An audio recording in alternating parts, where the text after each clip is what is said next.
Mary Sues are an old trope in fiction that have recently been getting a lot of talk. What I don't think enough of us talk about, though, is that most of us have probably been guilty of making, or at least enjoying, a Mary Sue character before. But what exactly do I mean by that? How do you qualify a Mary Sue? And, most importantly, are they fun to draw? Hello, I'm Lexicon, and welcome to the channel.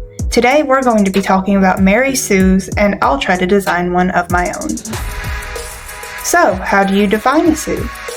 Wikipedia describes a Mary Sue as a character archetype in fiction, usually a young woman, who is often portrayed as inexplicably competent across all domains, gifted with unique talents or powers, liked or respected by most other characters, unrealistically free of weaknesses, extremely attractive, innately virtuous, and or generally lacking meaningful character flaws. It also goes on to say that they're usually the author's idealized self-inserts, often a form of wish fulfillment, and mostly written by teenage authors. The term Mary Sue originates from the fanfiction sphere, more specifically that of Star Trek. A young lady named Paula Smith wrote a fanfiction called The Trekkie's Tale in 1973 that featured the main character, Lieutenant Mary Sue, as a parody of the kinds of characters you could often find in fanfiction at the time. Another popularly cited Mary Sue is, I'm going to try to read this with a straight face, Ebony Darkness Dementia Raven Way, who, as best I can tell, is another parody of Mary Sue's. From what I saw, people actually seem divided on whether or not she's an actual character or a joke. But, I mean, I can't see it being anything other than a joke.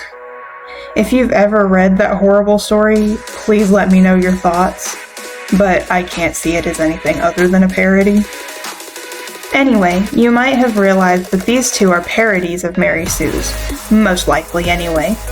So what makes a real Mary Sue out in the wild? Or, more accurately, in official published media? Well, good luck trying to define one without a fight.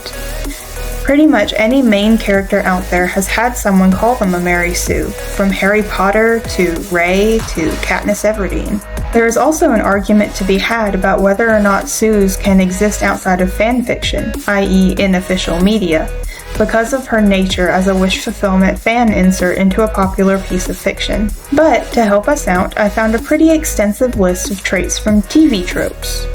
When summarized, they boil down to: no personality, beloved by every good character, extremely persuasive, able to befriend and turn anyone over to the good side, incorruptible pure heart, flawless, or given superficial flaws that don't actually impact her or her likableness. Hypercompetent in every given field. Hypercompetent without having to train or learn anything. Never needing to expend any energy to gain new skills, power, etc. Smarter than everyone else. Defies in-universe rules and logic in order to be awesome. These traits are usually indicative of bad writing, which is the core problem of the Mary Sue archetype. Looking through all of this stuff on Mary Sue's, I started to wonder what separated your run-of-the-mill mythological hero from a Mary Sue. Eventually, I came to the conclusion that the characters I'd classify as Sues were not only written to be insanely likable to the point of blandness, but that they come across as looking into the mind of someone who honestly thinks they're better than everyone else. A Sue is like Teruhashi from Seiki K, but completely unironic, and expecting you to agree with all the thoughts going through her head. If you've never watched that show, look up some clips with her and you'll quickly see what I mean. In a lot of ways, I think most characters who people define as a Mary Sue are usually not bad characters. In my opinion, the most realistic interpretation of Mary Sue should be in terms of how they affect the story in a more meta context, and whether or not they break the viewer's immersion. Just being awesome or super pretty or whatever doesn't necessarily make a bad character. Being a bad self-insert with no true depth or uniqueness, however, does. And no, I did not miss the irony of demanding more uniqueness from a Mary Sue, but we'll get to that in a moment. Okay, so we've talked about personality and all the more non-physical traits. But what about physical appearance? What do Mary Sue's look like? As you may have noticed in the background here, I tried to follow the guidelines on my first go. As a base, Sues are often so beautiful that they somehow see it as a curse. They're often stick-thin and yet very, voluminous in the quote-unquote correct areas, if you catch my meaning. So I went with your usual shonen anime girl build.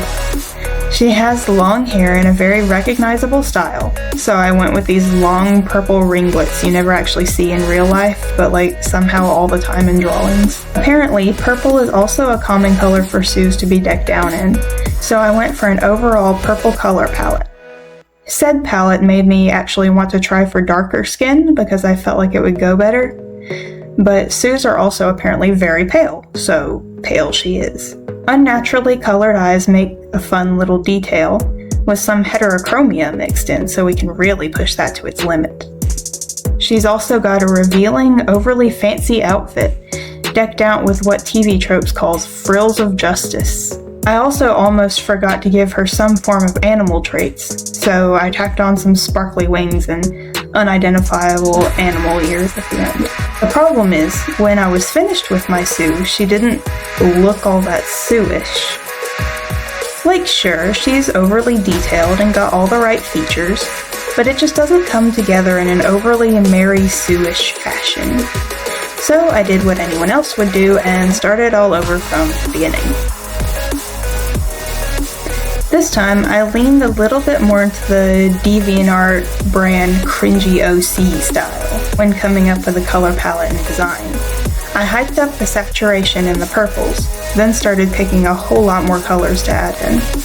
I changed the eyes to gold and red, popped a few horns on her, gave her green lipstick and highlights, and then abused the color wheel for another half hour. After that came the jewelry, sparkly wings, and a little bit of shading. I didn't go overboard with the shading, because I'm lazy, but I did soften up the edges a little and do some motion blur on the sparkles to make them look shiny. I think this one turned down a lot closer to what most people think a Mary Sue probably looks like, or at the very least the kind of OC you'd see on a DeviantArt page in the 2010s. And honestly, I still think she looks kind of cool. Now, like I mentioned earlier, despite liking some elements in her design, this particular character does not feel unique at all. Why is that? Well, I think it's because there's no real focus on any one of her features. It's like I had a bunch of sliders from mundane to super cool, and I just turned all of them all the way up. Sure, in theory it works. There's probably no character out there with this exact design. But then you won't remember any of her features, will you? I certainly won't know how to draw her exactly from memory again. She has no uniqueness because I pushed her to be unique. And I think that's a really interesting thing about Sues. In their quest to be the best, the most awesome, the prettiest, they just end up in one big pile of sparkly rainbow cute girls, practically indistinguishable from one another when it should be the opposite.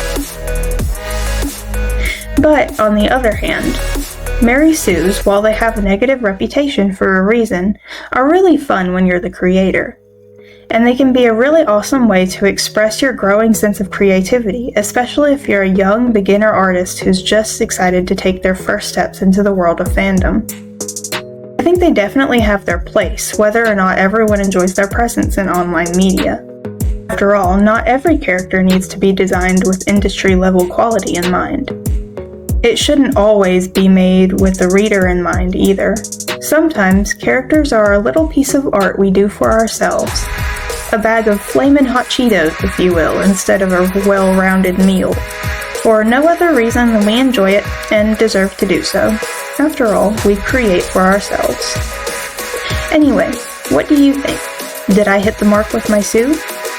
And have any of you ever written a Mary Sue self-insert before, or drawn an OC that fits the bill? Maybe I'll talk about some of my cringiest old work someday if that's something you want to see.